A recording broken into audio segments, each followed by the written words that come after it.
Si quieres glorificar a Dios, ¿cuántos quieren glorificar a Dios?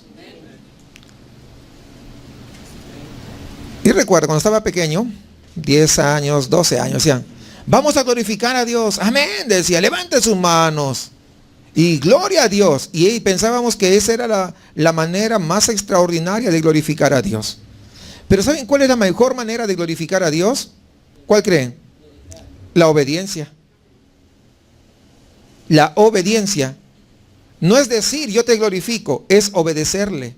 Porque la obediencia, pues, habla más que las palabras, ¿no? Porque las palabras puedo decir mucho, pero el obedecer, la acción de uno, es lo que cuenta delante del Señor, mucho más que las palabras. Entonces el título de hoy es: si quieres glorificar a Dios, evangeliza. Y en este capítulo, pues, hemos visto que, o vamos a ver cómo Pablo llega a Roma de ese viaje turbulento que tuvo, ¿verdad? Y en este capítulo vamos a seguir la ruta de Pablo desde Malta hasta Roma. Y vamos a ver qué es lo que hace Pablo. Y vamos a ver que primero se dirige a los judíos y luego a los gentiles. Siempre a lo largo de toda la narración de Pablo, siempre era así. Predicaba a judíos. Los judíos le rechazaban. Bueno, me voy a los gentiles.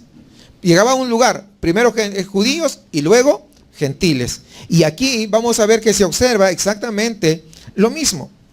Y vamos a observar también que la narración, pues como pareciera que se queda como inconclusa. Cuando usted llega al final del capítulo 28, pareciera que, oye, ¿y qué onda, no? Hablando en mexicano, ¿qué pasó? No se queda ahí, o sea, no nos deja con Pablo predicando en Roma. Así se queda, predicando, ¿no? Entonces debemos entender que los hechos del Espíritu Santo no han terminado aún, ni aún en nuestros tiempos. Todavía continúan. Y este libro de los hechos solo va a terminar, ¿sabe cuándo? Cuando la iglesia sea levantada. Es decir, los hechos continúan de todo lo que la iglesia de Cristo, ¿verdad?, sigue y continúa haciendo. Pues comencemos leyendo el primer versículo de este capítulo 28. Dice: estando ya a salvo, supimos que la isla se llamaba Malta. Después de esa tormenta tan tremenda, ¿verdad?, que hemos estudiado la semana pasada, ahora ya estaban a salvo y recién se enteran que en la isla donde ellos estaban se llamaba Malta. Y es de especial interés saber que esta bahía, donde se cree que desembarcó, pues, ¿sabe cómo se llama? Se va a llamar la Bahía de San Pablo. Y no es mera casualidad. La isla de Malta es un lugar muy interesante. Y cuando leemos las narraciones de la Segunda Guerra Mundial, o aquellas personas, ¿verdad?, que vivieron en el tiempo de la Segunda Guerra Mundial, esta isla que estoy mencionando, ¿verdad?, la isla de Malta, era muy mencionada en los periódicos. ¿Por qué era muy mencionada? Porque estaba en un lugar estratégico en el mar Mediterráneo y todos querían destruirla para poder por ahí pasar, para poder por ahí conquistar. Y efectivamente vemos cómo frente a este incidente del naufragio de Pablo en la isla de Malta, podemos ver la mano poderosa de Dios. ¿Por qué? Porque si no hubiera sido así, ellos no hubieran terminado con vida. Y eran una cantidad tremenda de personas. Eran casi 300 personas, no sé si lo recuerdan. Casi 300 personas, y Dios le dijo, no va a morir ninguno. Y cuando Dios promete algo, pregunto yo, ¿lo cumple o no lo cumple? O está, vamos a ver si Dios cumple lo que dijo. Algunos piensan eso. ¿Sabe qué? Dios es inmutable y Él no cambia. Él lo que dice lo va a cumplir. Sigamos por favor el versículo 2. Los habitantes del lugar nos trataron con no poca humanidad. Cuando dicen no poca, significa que con mucha, ¿cierto? Pues encendiendo un fuego nos recibieron a todos a causa de la lluvia que caía y del frío. Aquí vemos un ejemplo de la bondad y la cortesía, pero de personas paganas, de personas impías, de personas que no conocían de Dios. Recordemos que habían, ¿cuántas personas? 276 personas. Ese era un buen número, ¿no? Los que desembarcaron ahí en la isla. Y de este grupo, pues, muchos Tal vez eran criminales que estaban siendo enviados para Roma a fin de poder ser juzgados y castigados allá en Roma. Sin embargo, a pesar de eso, la gente los recibe con una bondad y una cortesía, hermanos, extraordinaria, digna de admirar en estos habitantes de Malta. Ahora, es importante la cortesía. ¿Cuántos entienden que es importante la cortesía? Es importante la bondad, ¿cierto? ¿Sabe qué a veces sucede? Que muchas veces los paganos se comportan mejor que los cristianos. Y que los que se dicen cristianos también. A veces los paganos te saludan con mayor amabilidad que los que se dicen cristianos. Los cristianos se saludan, si le cae bien, si no le cae bien, pues no lo saluda ese loco o la loca. Se hace que no lo vio. Y muchas veces podemos esperar un mejor saludo de los paganos. Si recordamos en el libro del profeta Jonás, vemos un ejemplo similar. ¿Recuerdan ustedes que Jonás estaba escapando? ¿Recuerdan? ¿Verdad? Dios lo manda, ¿a dónde? A Nínive. Y él dijo, no, agarro mi barquito y me voy a otro lado. Como si pudiera. ¿Verdad? Se parece a algunos. ¿Verdad? No, yo agarro mi barquito y me voy por aquí. Y me hago el loco. Como no. Como el pastor no sabe. Pero no se dan cuenta que hay alguien que conoce todo. Y es lo que hizo Jonás, ¿no? Se fue de otro. ¿Y qué pasó? Se levantó una tremenda tempestad. Y los marineros, y Jonás le dijo, yo soy el causante, arrójenme al mar. ¿Y qué dijeron los marineros? Sí, claro, no. Ellos dijeron, no. Intentaron regresar. Pero cuando no pudieron, dijeron, pues no nos queda alternativa. Es decir, mostraron qué cosa, su bondad. Ellos no querían echarlo al mar, aunque ya Jonás le había dicho que tenían que hacer eso. Entonces, por más que se esfuerzan en regresar la nave a tierra, pues se dieron cuenta que no se movía ni una pulgada, ni un centímetro. Estaba ahí con la tormenta, todo lo que da.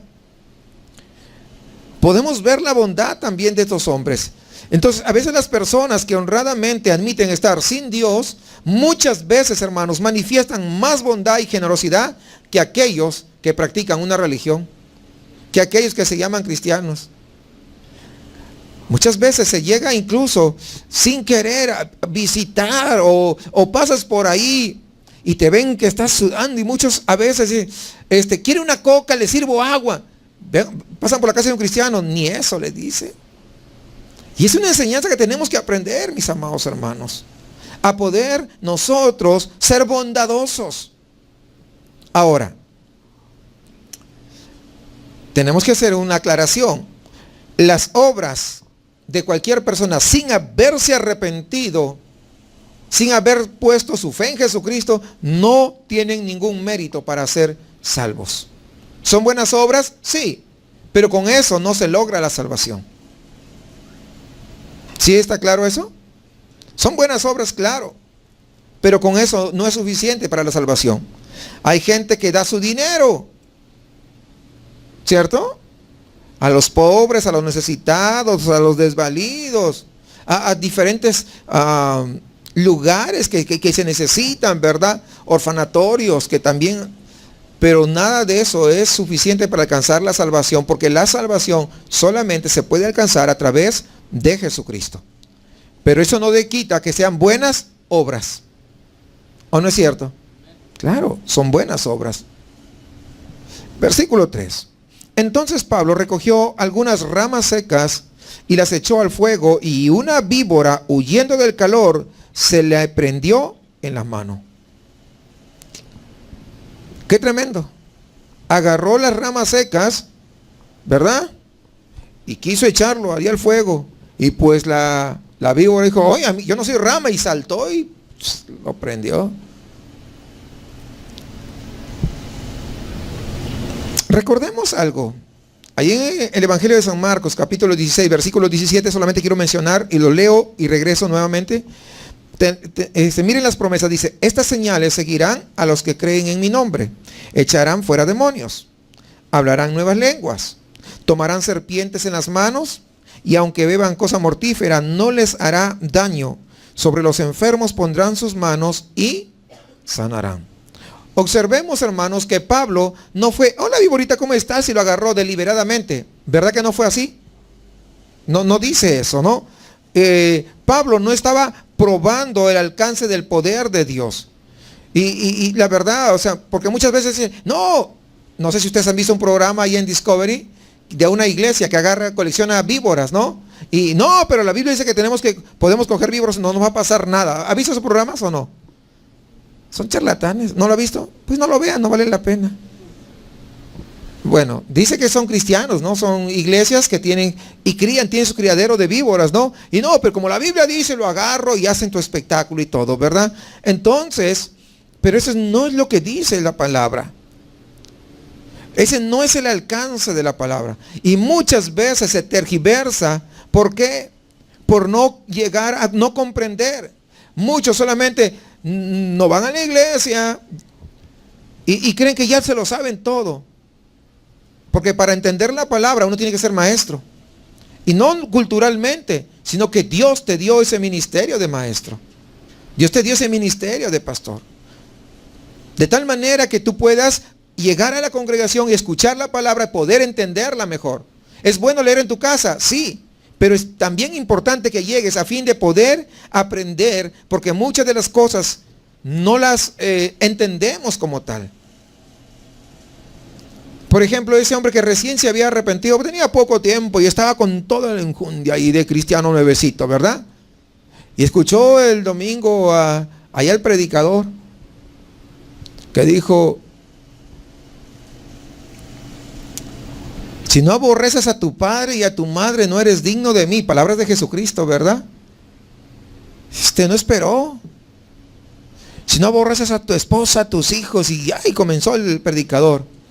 Y llegó a la casa y a su esposa le dijo, ¡hey, te aborrezco! Oye, ¿y qué tacos ha comido anoche? Te aborrezco. ¿Pero por qué? O sea, él no entendía, ¿no? Como había leído eso, dice, no, pues te tengo que aborrecer. ¿Por qué? ¿Qué pasó? Tenemos 20 años de casados y vienes ahora con ese cuento que te aborrezco. Y entonces a ustedes también les aborrezco a sus hijos, ¿no? Y por eso sucede por una mala interpretación de la Biblia. ¿Dice eso o no dice la Biblia? Sí dice. Pero ¿qué es lo que significa realmente? Lo que significa es que ellos deben estar en segundo lugar. Dios tiene que estar ocupando el primer lugar siempre. No significa que tenemos que aborrecer a nuestra familia. Pero una mala interpretación, entonces, no, es que dice la Biblia. Sí lo dice, pero lo estás entendiendo bien, lo estás comprendiendo bien. Y muchas veces leen versículos aislados, solitos. Hay que leer todo el contexto para tener una idea más clara de lo que dice. Porque leer textos así, solitos, pues muchas veces nos lleva a cometer torpezas. Y todo lo que pidiereis en mi nombre, ¿qué dice? ¿Qué dice? ¿O será? Ok. ¿O será hecho? ¿Todo? ¿Será todo? Porque muchas veces es que la Biblia dice que todo. Y comienzan, ¿verdad? No, yo quiero esto, yo quiero aquello, yo quiero lo otro. Por una mala interpretación. Porque hay otro versículo. ¿Cuántos entienden que la Biblia no se contradice? Entonces, si hay otro versículo que dice que nosotros debemos pedir de acuerdo a qué? A la voluntad de Dios. Entonces, ese todo no significa, ¿qué cosa? Todo. Sino significa todo lo que esté de acuerdo a la voluntad de Dios. ¿No? Y podríamos pasarnos acá viendo muchísimos ejemplos, ¿verdad? Entonces, vemos aquí que Pablo no estaba poniendo a prueba lo que Dios había dicho, lo que Cristo había dicho estando aquí en la tierra. Simplemente pasó un accidente. Y aquí a la vez podríamos ver algo. ¿Qué cosa cree que podíamos ver? Una prueba de que Pablo no podía ver bien. Y esa es una explicación. Cuando hagamos Gálatas se los explico, pero solamente les adelanto. Cogió y no distinguía bien. Posiblemente es lo que a eso se está. Por eso es que pues la víbora, imagínense, se le, ¿no? Entonces no distinguía bien, ¿no? Entonces cuando cogen las ramas secas, simplemente no se percató, no vio, no podía distinguir, pues un palito se parece, ¿verdad? Y cogió, y entonces esa es una de las razones por la que pues le agarra la víbora, ¿no? Entonces, y aquí hay algunas interesantes respecto al apóstol Pablo que quisiera destacar. Estos habitantes habían sido, en primer lugar, como había destacado hace un momento, muy hospitalarios con todos estos náufragos. Habían aceptado pues a los 276, no dijeron, ¡oh, son tantos! No, a todos los aceptaron, esos que acababan de llegar. Además, dice que hacía mucho frío y como había lluvia, encendieron fuego para poder calentar a los que recién habían llegado. Y ahora cuando el fuego comienza a extinguirse, Pablo va a buscar las ramitas secas, ¿verdad? Para poder, que el fuego no se apagara. Y esto, fíjense, debe disipar cualquier idea de que Pablo simplemente viajaba de ciudad en ciudad, solamente limitándose a predicar y prácticamente sin ocuparse de nada más como algunos lo hacen el día de hoy. No, yo soy evangelista y van a un lado, y van a otro lado, y van a otro lado, y van a otro lado. Y cuando la Biblia dice evangelista, no está hablando de ese tipo. La palabra evangelista, dentro de los ministerios que habla la Biblia, se refiere básicamente a lo que nosotros el día de hoy llamamos misionero. ¿Cómo sé? Pues viendo el contexto, viendo la palabra original, a qué se dedicaba exactamente. No es ir de iglesia en iglesia. Es como ahora llamamos misionero, más o menos, el ministerio evangelista, a eso se refiere, ¿verdad? Una palabra más que a veces no le hemos dado el real contexto. Entonces, si se dan cuenta, Pablo no iba a buscar porque estaba muerto de hambre, no iba, me voy ahí que me den de comer, y vaya a la siguiente ciudad a ver, no. Porque él mismo nos dijo que trabajaba para su propio sostenimiento económico, haciendo ¿qué? Tiendas, para no ser carga, dice, a ninguna iglesia. Y no creemos que tuviera reparos para trabajar, sino todo lo contrario. Y ahora Pablo echó al fuego las ramas secas, pues si la víbora naturalmente tuvo que huir, ¿o no? Pues sí, ¿no? Entonces la víbora no solamente mordió a Pablo, dice, sino que también se prendió de la mano. O sea, una evidencia que todo el mundo lo podía ver. Él no dijo, ¡ay, me picó una víbora! ¿Y dónde está? Como si hubiera ocurrido eso, muchos hubieran, no fue una víbora. ¿Sí o no? Porque los que están en contra de las escrituras están, ¿para qué? Para señalar los errores, entre comillas, que hay. Pero no, dice que se quedó ahí en la mano, se prendió en la mano. Entonces todo el mundo lo vio. O sea, todos fueron testigos. Versículo 4, sigamos. Cuando la gente de allí vio la víbora colgando de su mano, decía, ciertamente este hombre es homicida, a quien escapado del mar, la justicia no deja vivir. En otras palabras, esta gente creyeron que Pablo era culpable de algún crimen y que la justicia le estaba alcanzando. De hecho, justicia es el nombre de una de sus diosas. Dijo, se está escapando, pero la justicia, nuestra diosa justicia, llegó acá con él. Escapó del mar, pero ahora, con toda certeza, va a morir por el veneno de esta víbora. Y esperaban que en cualquier momento comenzara, ¿qué? La mano, ¿qué sucede? Por el veneno, comienza a hincharse, ¿no? A hincharse y a cambiarse de color. Y si es así, igualito como yo, ¿verdad? Se pone morado, ¿verdad? Comienza... ¿O no han visto, o por lo menos en la tele, ¿no? Saben que eso sucede, ¿no? Por el veneno. Se hincha, pero la piel comienza a cambiar de color. Verde a morado. Comienza y pensaban, pues en cualquier rato usted se cae muerto. Y todos estaban a la expectativa, ¿no? Por experiencia sabían que eso lo que pasaba con la gente. De modo que esperaban que a Pablo pues ahí cayera muerto. Y esta gente, pues, si podemos darnos cuenta de algo, tenían un sentido de justicia ya.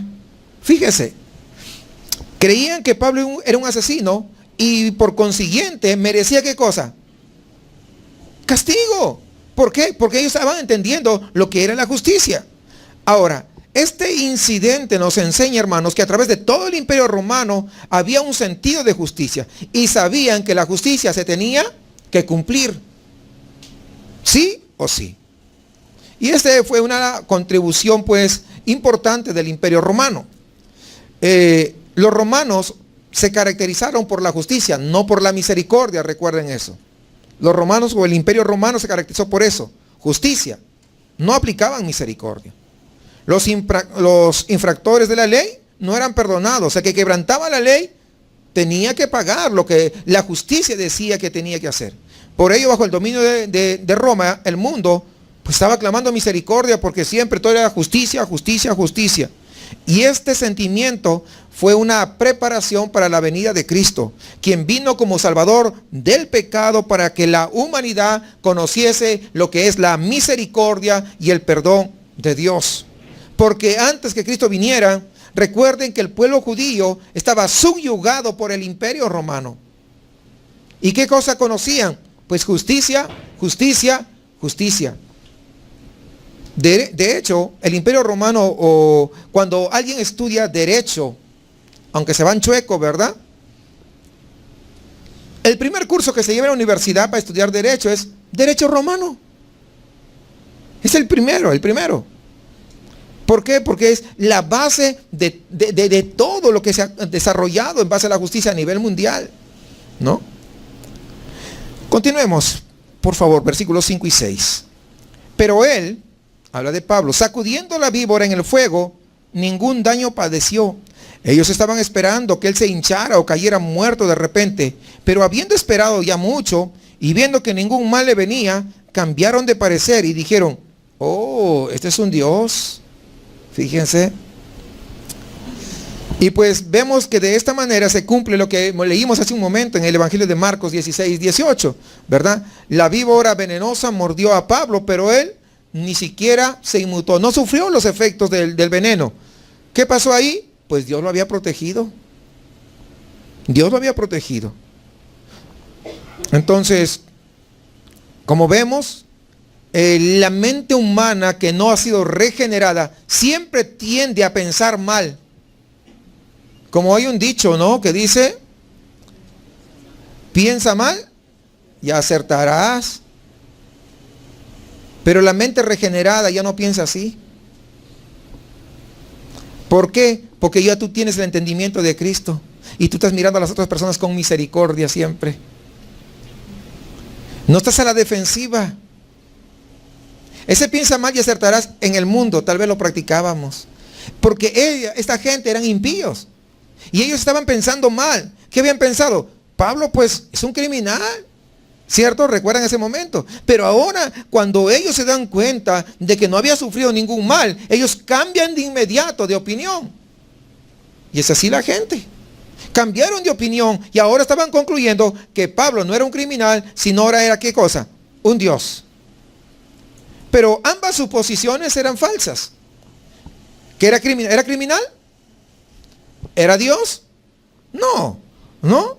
Entonces, sin embargo, esta oportunidad, ¿verdad?, fue importante para que Pablo pudiera testificar ahí en la isla. Continuemos, por favor, versículos 7 y 8. En aquellos lugares había propiedades del hombre principal de la isla llamado Publio, quien nos recibió y hospedó solícitamente 3 días. Y aconteció que el padre de Publio estaba en cama, enfermo de fiebre y de disentería. Pablo entró a verlo y después de haber orado, le impuso las manos y lo sanó. Pablo estaba ahí en ese momento ejerciendo su don de apóstol, ¿no? Ahora pidiendo dirección para saber cuál era la voluntad de Dios. Y una vez que supo la respuesta de Dios, puso las manos porque tenía la certeza que Dios lo iba a sanar. ¿Y Dios lo sanó? Sí, porque Dios le había dicho a Pablo que esa era la voluntad. Sigamos, por favor. Viendo esto, también los otros que en la isla tenían enfermedades venían y eran sanados, los cuales también nos honraron con muchas atenciones, y cuando zarpamos nos proveyeron de todo lo necesario. Ha surgido una pregunta en cuanto a si Pablo predicó el evangelio en Malta o no. Hay quienes creen que fue el lugar donde Pablo no predicó. No, Pablo no lo menciona. ¿Verdad que no menciona que predicó el evangelio? Sin embargo, pues creemos que el Espíritu Santo espera que pues hagamos uso de nuestro sentido común que Dios nos ha dado. ¿Cuántos tienen sentido común? Pues es lo que espera Pablo, ¿no? Perdón, el Espíritu Santo, que tengamos sentido común. Yo pregunto, cada vez que Pablo iba a una ciudad, ¿predicaba el Evangelio, sí o no? Sí. Cada vez que iba. Ahora, ¿por qué en Malta no lo iba a hacer? Con todo el testimonio que tenía.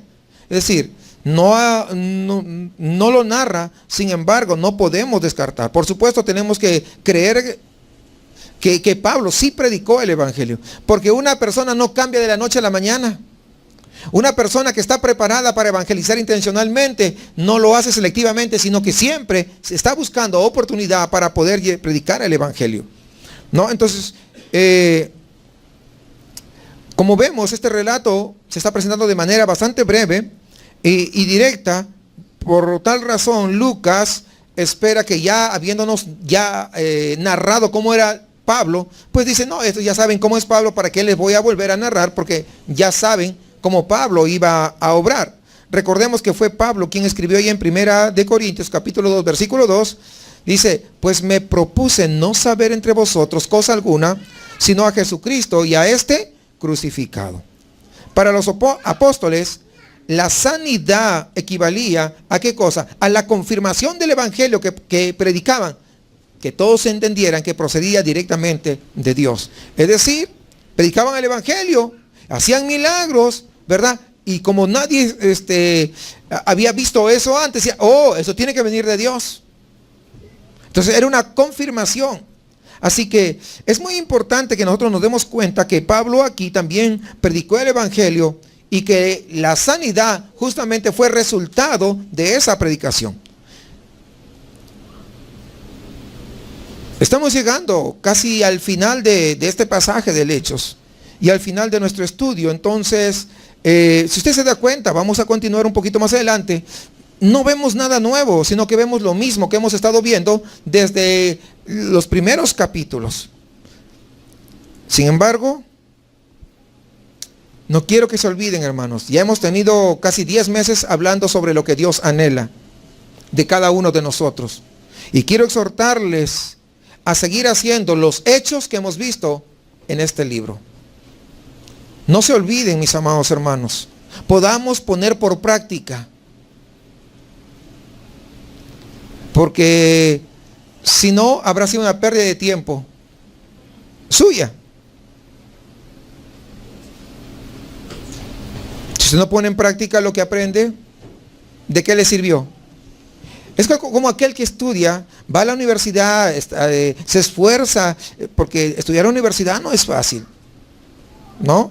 Vas, estudias, te preparas, a veces te vas a pasar malas noches porque te dejan demasiada tarea, mucha investigación, mucha tarea que hacer, ¿verdad? Y estás así esforzándote, por fin terminas, para que te quedes en la casa sin hacer nada. ¿Estará bien eso? ¿Aprovechará lo que estudió? ¿Sí o no? Pues así es, cuando uno sabe lo que tiene que hacer, sabe la dirección de Dios y no lo hacemos. ¿Se da cuenta que es como una pérdida de tiempo? Todos los jueves que hemos venido por más de 10 meses, si no lo ponemos en práctica. Así que esa es mi exhortación, hermanos, a poder ponerlo en práctica. Versículo 11, sigamos. Es más, desde el 11 hasta el 16 vamos a ir. Pasados 3 meses, nos hicimos a la vela en una nave alejandrina que había invernado en la isla, la cual tenía por enseña a Cástor y Pólux. Enseña significa insignia también, o bandera, ¿ok? Y de hecho, Cástor y Pólux eran imágenes propias de Roma, ¿no?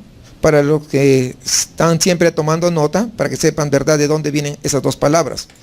Y llegados a Siracusa, estuvimos ahí 3 días, de ahí costeando alrededor llegamos a Regio, y otro día después, soplando el viento, llegamos al segundo día a Puteoli, donde habiendo hallado hermanos, nos rogaron que nos quedásemos con ellos 7 días, y luego fuimos a Roma, de donde oyendo de nosotros los hermanos salieron a recibirnos hasta el foro de Apio y las 3 tabernas. Y al verlos, Pablo dio gracias a Dios y cobró aliento. Cuando llegamos a Roma, el centurión entregó los presos al prefecto militar, pero a Pablo se le permitió vivir aparte con un soldado que le custodiase. Se entiende que es un soldado que iba cambiando, iba rotando, era siempre uno, había guardias, no era el mismo soldado, como a veces alguien dijo, pero es un soldado, no, pues es su estilo de vida, ¿no? De ir haciendo guardias. Ya Pablo, vemos, se quedó por 3 meses allí en Malta, y aunque no se nos dice nada más, les decía que podemos estar seguros que Pablo sí predicó. Sí predicó. Y ahora Pablo nos dice que tuvo la libertad, ahora llegando a Roma, de vivir en una casa, ¿no? Después de 3 meses, consigue esta nave, ahora va a Roma, y ahora hay algo importante que yo quiero antes de seguir avanzando. ¿Qué cosa? No sé si usted se dio cuenta en esa conexión. Tal vez algunos no, porque los nombres que menciona son un poco, ¿dónde quedará? Pero déjenme decirles, aquí hay una conexión que el Espíritu Santo de Dios hace. Alejandría, Egipto, donde quedaba la famosa universidad del maestro o falso maestro Orígenes, y en tercer lugar, Roma. Fíjense la conexión que había. ¿Qué indica esto? Que había medios de comunicación.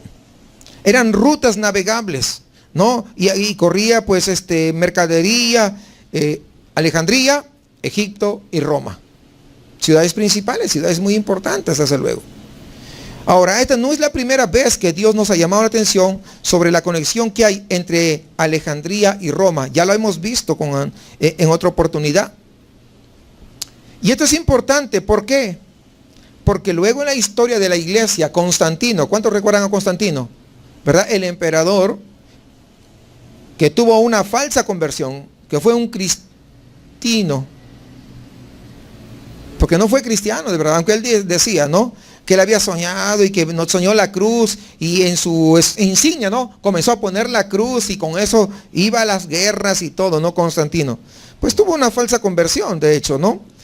Cuando él quiso 50 copias de la Biblia, ¿de dónde cree usted que los consiguió? ¿De las iglesias que Pablo empezó allí en Asia Menor? No. ¿Sabe de dónde? Las consiguió de Alejandría, de Egipto, de Orígenes. Y Orígenes era un falso maestro. ¿Escribía algunas cosas buenas? Sí, muy pocas. Pero la gran mayoría estaban tergiversadas. ¿Sabe cuál era el gran problema de Orígenes? Que había hecho alrededor de 30,000 cambios en sus textos para que la Biblia hiciera más juego con sus propias creencias.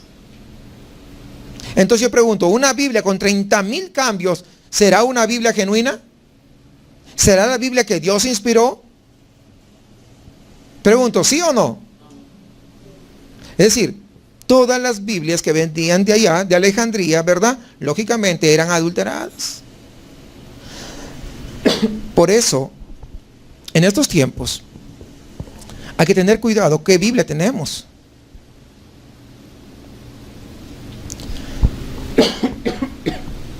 Las Biblias en la actualidad vienen de 2 fuentes. Nuestra Biblia Reina Valera. ¿Tienen Reina Valera? Ok, bueno.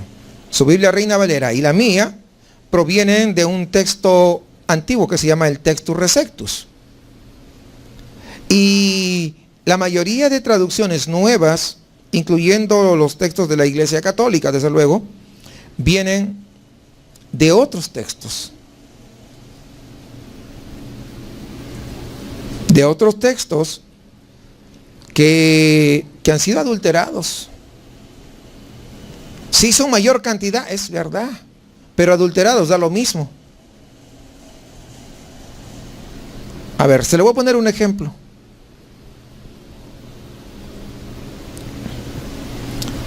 Le ofrecen a usted,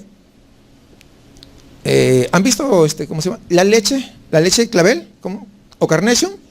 Ya, ¿se han visto? Una latita, ¿verdad? ¿Les gusta o no les gusta?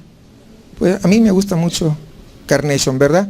Y le ofrecen una latita, o acá 50 latitas de imitación carnation. ¿Qué imitación? Le han puesto apenas, ¿verdad? Un poquito de leche y al resto le pusieron agua.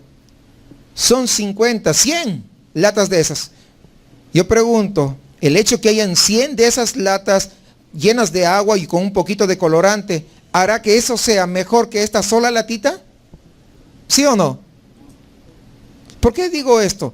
Porque muchas veces aquellos que no saben dicen, sí, pero los textos de donde sacaron nuestras Biblias vienen en mayor cantidad de copias, pero todas adulteradas, ¿de qué sirve?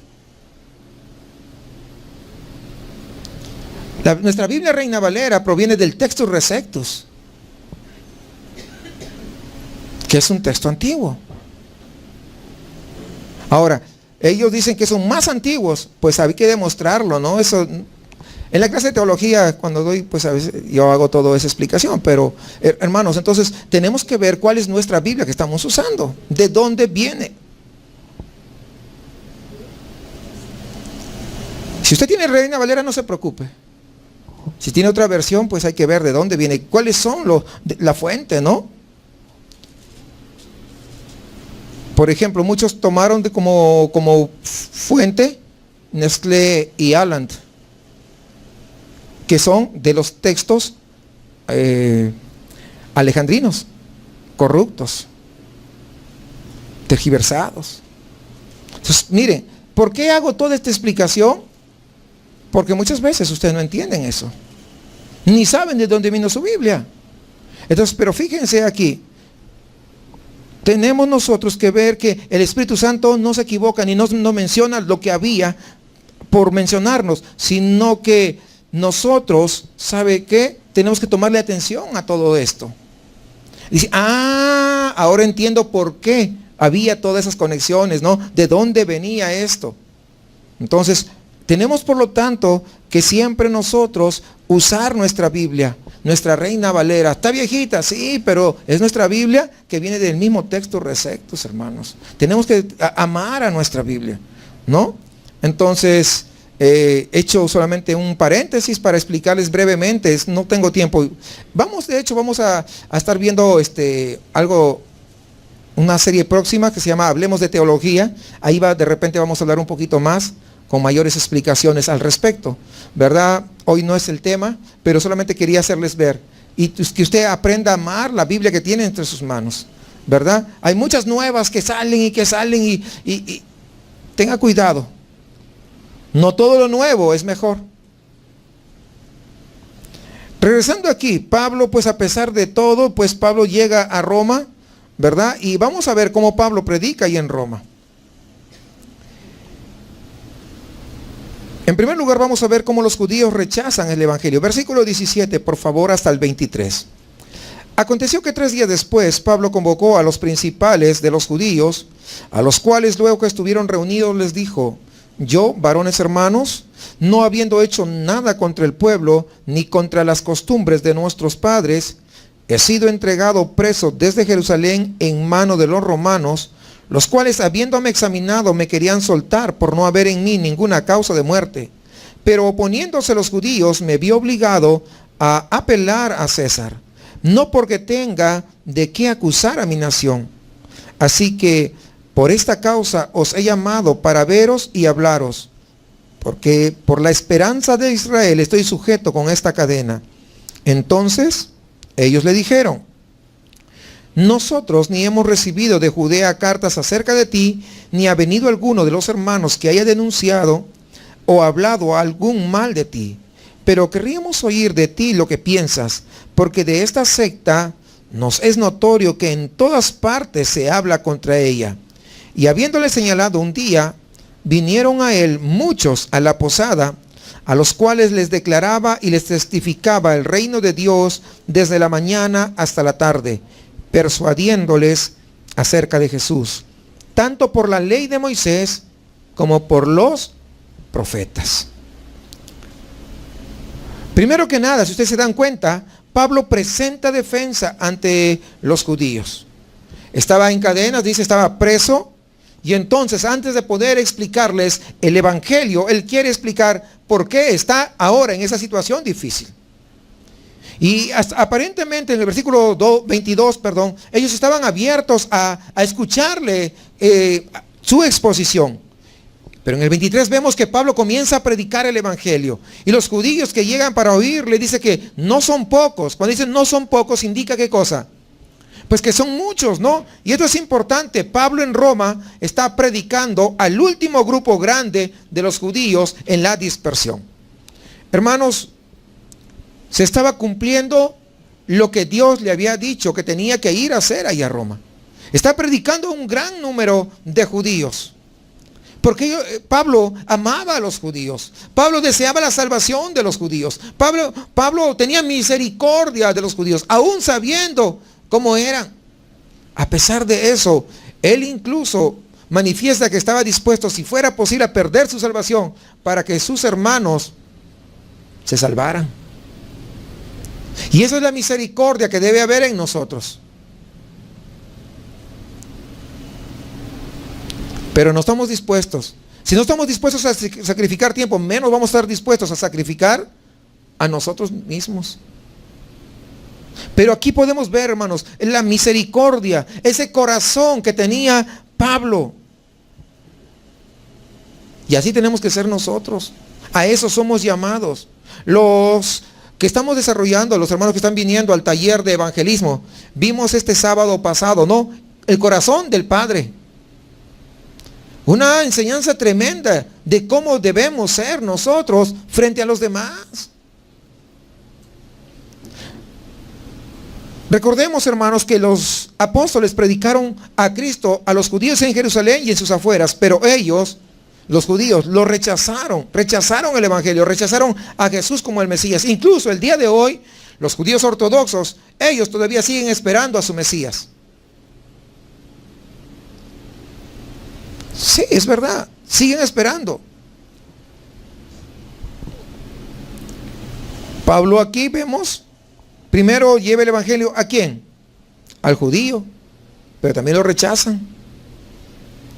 Pedro se fue al oriente para predicar el evangelio a los judíos que se quedaron allá después del cautiverio bajo Nabucodonosor. ¿Y qué pasó?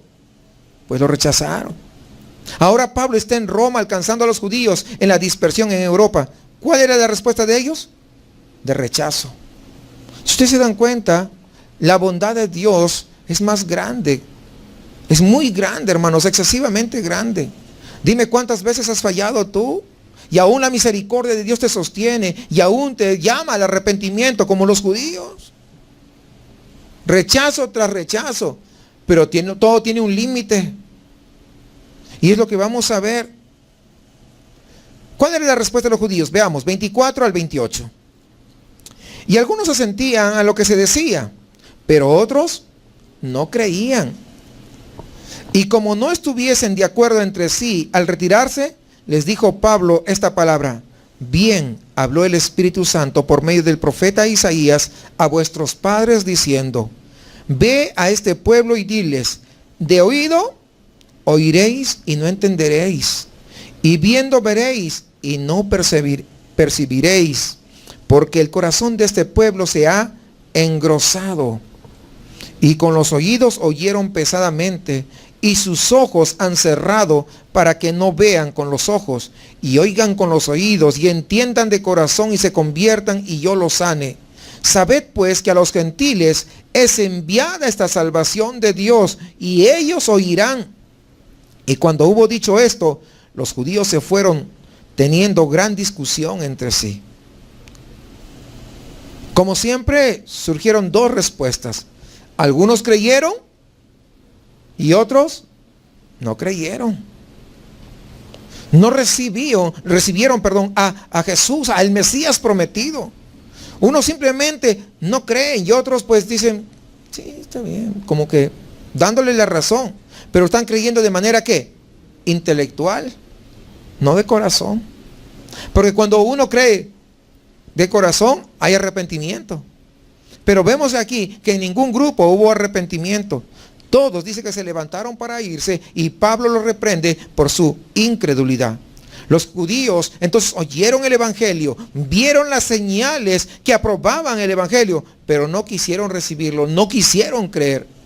Observe que los judíos oyen y también ven, porque Dios les había prometido señales y Dios está usando a Pablo para hacer señales delante de los judíos, a fin de que creyesen. y no creyeron. Y el día de hoy no es muy diferente. Muchas veces la gente llega por los milagros. Y Dios en su misericordia, pues hace milagros. Pero después que reciben el milagro, ¿qué es lo que sucede? ¿Se van? ¿Se van? Ya no están. Hay muchas personas. Pero ¿sabe qué? Ese milagro hablará en contra de ellos el día que estén delante de Dios siendo juzgados. Porque ese milagro hablará y dirá, tú recibiste un milagro, tú sabías que era mi poder manifestándose a tu favor y aún así no me quisiste. Las maravillas, los prodigios y señales, hermanos, sirven para poder aprobar este nuevo mensaje que Dios manda a su pueblo de Israel.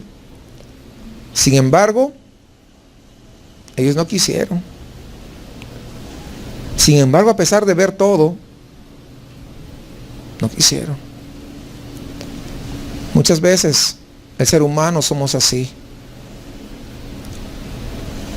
Dios hace cosas a nuestro favor.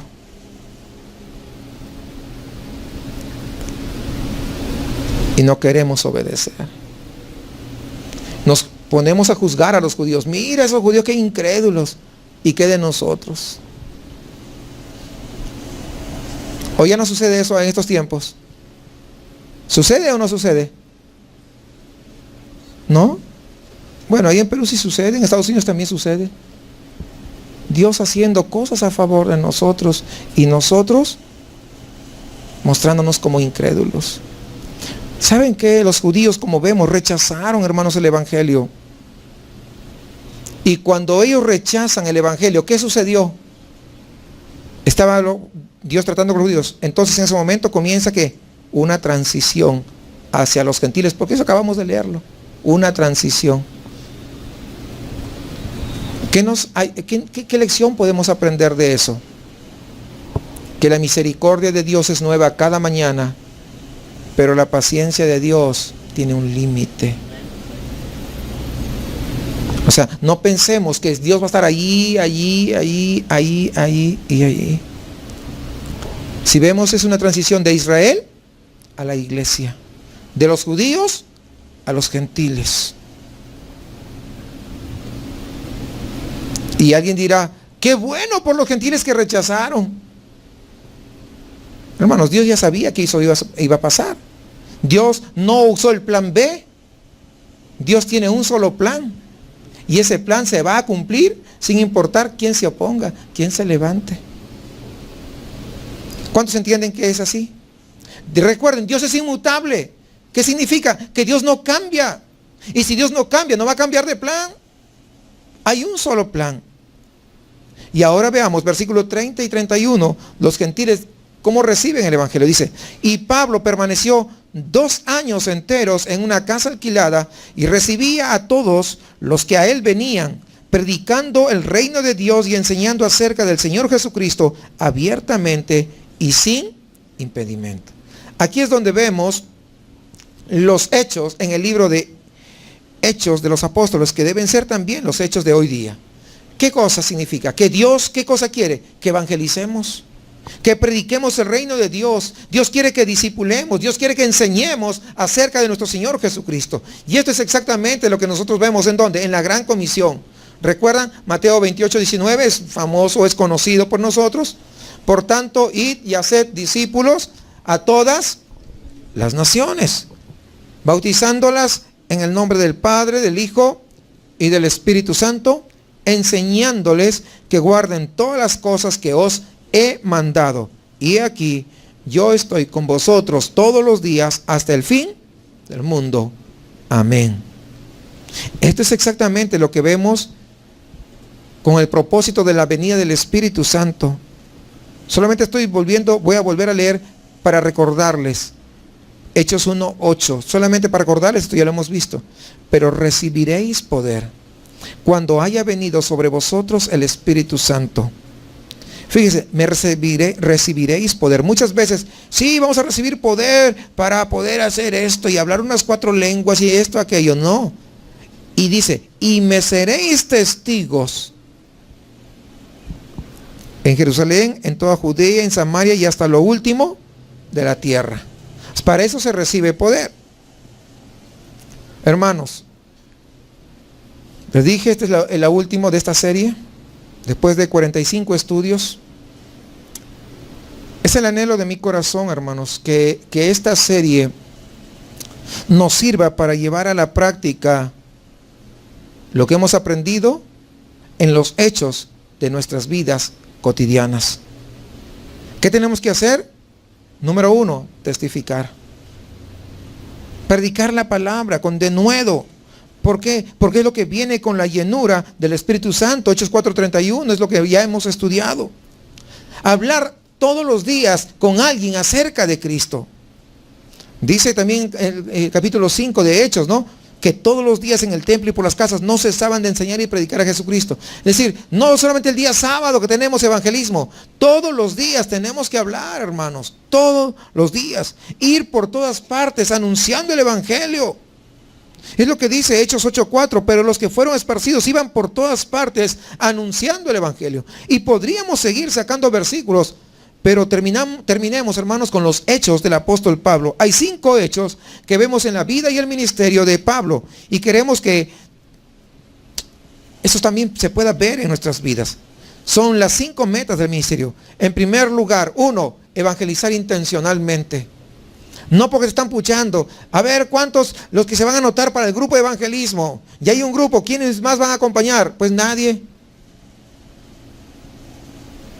O 1, 2 se añaden. A veces he preguntado, ¿y usted va a ir a... No, es que no tengo tiempo, estoy trabajando todos los días. Y luego cuando cuando trabajas de lunes a viernes, tampoco vas. Entonces, ¿cuál fue la razón? ¿El trabajo o la pereza? Hay que evangelizar intencionalmente. Y eso se tiene que producir, tiene que haber resultados. No me diga que si usted evangelizó un año no va a haber ni un solo resultado, ¿o sí? Yo pregunto, si durante todo el año nos hemos dedicado a evangelizar intencionalmente, al menos una persona, pues se debe ver. ¿Cierto? Y alguien dirá, sí, pero no estamos todos, no faltan, el domingo llegan más. Sí, pero pues, y otros dirán, es que ya no alcanzamos. No se preocupe, Dios proveerá el espacio. Estamos orando por eso, ¿sí o no? Entonces no se preocupe porque ya no hay sillas. Preocúpese de seguir evangelizando, seguir evangelizando, seguir evangelizando, seguir evangelizando.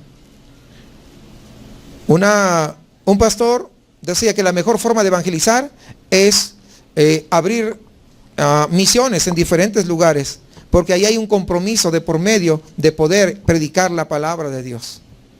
Y lo que estamos haciendo, estamos abriendo lugares de estudio bíblico, ¿no? Cuando Dios nos da convertidos, entonces comienzan ahí a reunirse. Pero además de eso, ¿qué cosa se tiene que hacer? Se tiene que discipular, dice a los nuevos creyentes, enseñándoles todas las cosas. Es discipular. Hay que discipular. Pero también hay que desarrollar liderazgo. Que tengan conocimiento, que tengan convicción, que tengan carácter, que tengan compromiso con la obra. Hermano, usted va a hacer, sí. La siguiente semana, no, pues siempre no. No hay compromiso. Imagínense que Pablo hubiera hecho eso. Es más, le pasó con Marcos, ¿recuerdan? Pero en el siguiente viaje, Marcos se había regresado para estar cómodo. No sé si se recuerdan, sí, lo vimos. Y luego en el siguiente viaje se quiso como, no, y Pablo ¿qué dijo? No, Marcos, ya no vienes con nosotros. Porque esto es de compromiso. Pero también tenemos que ser capaces de desarrollar misiones aquí y si Dios nos permite, pues afuera, donde Dios nos permita. Evangelicemos, hermanos. No estemos buscando señales, experiencias místicas y hay un ángel del cielo y me vino y me habló y todo eso. No, ya la palabra está aquí. Ya la palabra nos dice, nos ordena qué tenemos que hacer y qué no tenemos que hacer. Pongamos manos a la obra, vayamos afuera, evangelicemos, hagamos discípulos para la gloria de Dios. Ese es el trabajo al que hemos sido llamados. No hay mayor llamamiento sobre la tierra que el poder trabajar como siervos para la gloria de su nombre. Porque cuando usted lo hace, amado hermano, entonces está glorificando a Dios. Sea que llegue mucha gente a través del evangelio, sea que mucha gente se arrepienta y siga llegando y siga llegando. O bien sea que nadie se arrepienta, también Dios es glorificado. Recuerde eso, porque Dios se glorifica en los que obedecen, en los que vienen, en los que escuchan el evangelio, en los que se arrepienten y ponen su fe en Jesucristo. Pero también se glorifica en aquellos que obedecen. Si cuando tú tengas que estar frente al Señor, si hoy en la noche estuvieras frente a Dios,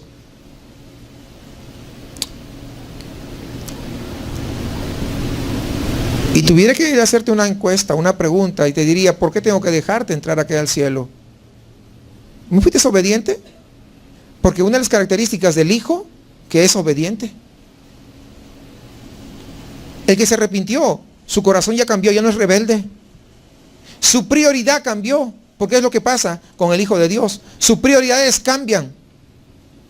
Ya no son otras cosas, su prioridad ahora se llama Cristo Jesús. Ya no son otras cosas. El libro de los Hechos nos cuentan del principio de este movimiento del evangelio hasta la expansión hasta los confines de la tierra. Recordemos, hermanos, que en el huerto del Edén el hombre dudó de Dios, dudó de su palabra, y ello lo condujo ¿a dónde? A la desobediencia. Y como consecuencia de la desobediencia vino la maldición sobre su vida. Por lo tanto, si fue eso el camino para poder ser desechado de la plena comunión con Dios, el camino de regreso a Dios se recorre por medio de la fe. Es decir, el poder comenzar a creerle en Dios. La fe nos conduce a la obediencia, como Pablo dijo en su epístola a los Romanos capítulo 1 versículo 5, y por quien recibimos la gracia y el apostolado para la obediencia a la fe en todas las naciones por amor de su nombre. Por tanto, amados hermanos, vemos que en ese día que Pablo predicó, algunos creyeron el evangelio y otros no. El día de hoy sucede lo mismo, ¿o no? Muchos creen, muchos no. Pablo termina predicando el evangelio, enseñando acerca de Jesucristo, sin que nadie le estorbara. Pero la realidad, esa narración no concluye en el capítulo 28. El Espíritu Santo aún continúa actuando el día de hoy, pero déjate usar por Él. Déjate usar por Él. Los hechos del Espíritu Santo no han terminado aún en nuestros tiempos, aún están vigentes. La obra de la iglesia aún no ha sido completada. Esta historia aún continúa, pero depende de ti y de mí el poder ser obedientes al Señor sobre todas las cosas.